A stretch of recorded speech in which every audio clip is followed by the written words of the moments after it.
大家好，今次會講解2025年 DSE 數學卷2第42題，關於組合數目。先睇一睇題目，某委員會由2名經理、4名主任及12名文員組成。若從該委員會中選出7名委員組成一個有至少1名經理嘅工作小組，則可組成多少個不同嘅工作小組？睇完題目，題目嘅焦點放喺經理嗰度。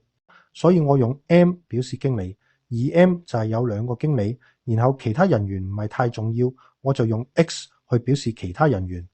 16X 表示有16個其他人員，委會組成要求至少要有1名經理，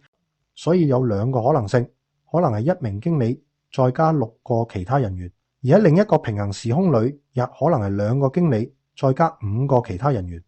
第一個平行時空嘅委員會組成嘅方法就會係2個經理選1個2C1，然後16個其他人員選6個乘以 16C6。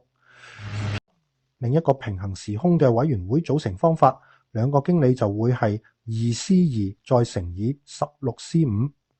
將2平行時空嘅數值相加，會計算到答案係20,384，選 B。